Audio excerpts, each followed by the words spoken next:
جمعية الدعوة والإرشاد وتوعية الجاليات بمحافظة بدر.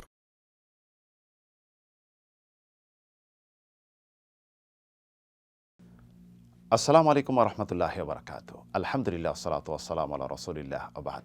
সুপ্রিয় দর্শক ও শ্রোতা বন্ধুগণ, এই দুনিয়াবী জীবনে আমরা পুরুষরা যেমন আমাদের সহধর্মিণী, অর্ধাঙ্গিনী স্ত্রী চাই নেককার, দিনদার, পুণ্যবতী, সতীসাধী, এমনইভাবে মুসলিম বোনেরা চান এই দুনিয়া জীবনে তাদের স্বামী হোক পুণ্যবান, আদর্শবান, সৎ, যোগ্য।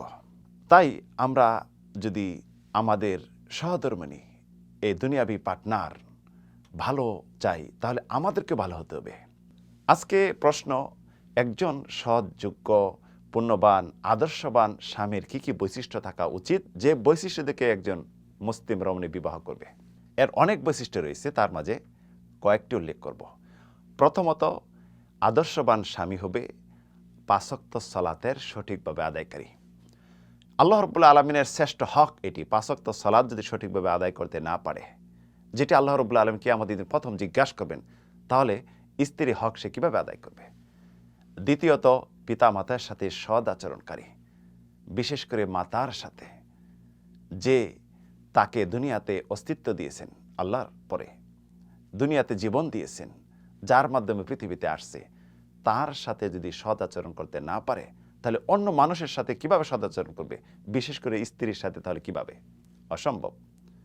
তৃতীয়, অন্য মুসলিম রমণীদের উপর চোখের দৃষ্টি, তার আদর্শ আচরণ এরকম হবে যেমন আপন নিজের বোনের সাথে।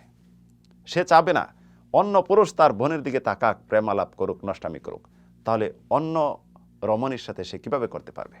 চতুর্থ, শিষ্টাচার, আদর্শবান, উত্তম চরিত্রের অধিকারী হতে হবে। কারণ একজন মুসলিম মুখ দিয়ে ফাহেসা কথা বের করে না, কাউকে লানত করে না, গালি দেয় না। এটা হলো মুসলিমের একটি আদর্শ।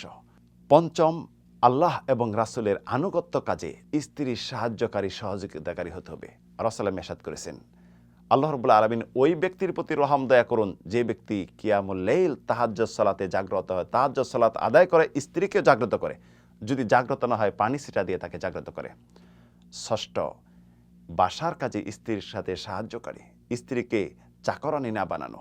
রাসূল সাল্লাল্লাহু আলাইহি ওয়াসাল্লাম তার স্ত্রীদের সাথে বাসার কাজে সাহায্য করতেন। সপ্তম, স্ত্রীর উপর ধৈর্য ধারণ করা, আত্মমর্যাদা বোধে লেগে গেলে ধৈর্য ধারণ করা এবং ক্ষমা করা। একদিনের ঘটনা, রাসূলুল্লাহ মা আয়েশা রাদিয়াল্লাহু আনহার ঘরে ছিলেন। উম্মে সালামা রাদিয়াল্লাহু আনহা তিনি একটি বাটিতে করে, প্লেটে করে রাসূলের জন্য খাবার পাঠাইলেন। মা আয়েশা যখন দেখলেন, হাতে লাড়া দিলেন, পড়ে গেল, পড়ে যেয়ে খানাগুলি পড়ে গেল এবং যাতে দিয়েছিলেন সেটি ভেঙে খান খান হয়ে গেল। রাসূল সাল্লাল্লাহু আলাইহি ওয়াসাল্লাম কোনো কিছু বললেন না, রাগ করলেন না। খানাগুলি নিজে হাতে উঠাইলেন। উঠানোর পরে বললেন, তোমরা এগুলি খাও, গারাত উম্মুকুম, তোমার মার আত্মমর্যাদা বোধে লেগেছে। অষ্টম, স্ত্রীর জন্য সুন্দর সাজসজ্জা গ্রহণ করা। আব্দুল্লাহ ইবনে আব্বাস বলেন, আমি আমার স্ত্রীর জন্য সাজসজ্জা গ্রহণ করি, আমি যেমন চাই ভালোবাসি আমার স্ত্রী আমার জন্য সাজসজ্জা গ্রহণ করুক। নবম, স্ত্রীর শুকরিয়া জ্ঞাপন করা, তার প্রশংসা করা। বাসাবাড়ির কাজে খাটাখাটি করে, এগুলি দেখে তার প্রশংসা করুন, বলতুটি কখনো ধরবেন না। রাসূল মেসাদ করেছেন, মাল্লাম ইয়াশকুরিন নাস ওয়ালাম ইয়াশকুরিল্লাহ, যে মানুষের কৃতজ্ঞতা জ্ঞাপন না করলে সে যেন আল্লাহর কৃতজ্ঞতা জ্ঞাপন না করলে আল্লাহ শুকরিয়া করল না। দশম, স্ত্রীর পরিবার পরিজনকে সম্মান করা, তার বান্ধবীদেরকে সম্মান করা।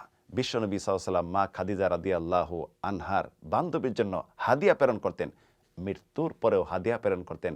এটি হলো স্বামী স্ত্রীর ভালোবাসার একটি বহিঃপ্রকাশ। আদর্শবান স্বামীর যে এই 10টি গুণ থাকা উচিত, এই 10টি বললাম। যদি 10টি না থাকে, যদি এর মাঝে কয়েকটিও থাকে, তারপরও দেখবেন ঘর সংসার সুখময় হবে এবং একজন আদর্শবান স্বামী হিসাবে সন্তান আদর্শবান হবে, সুন্দর একটি পৃথিবীতে ফ্যামিলি উপহার দিতে পারবে।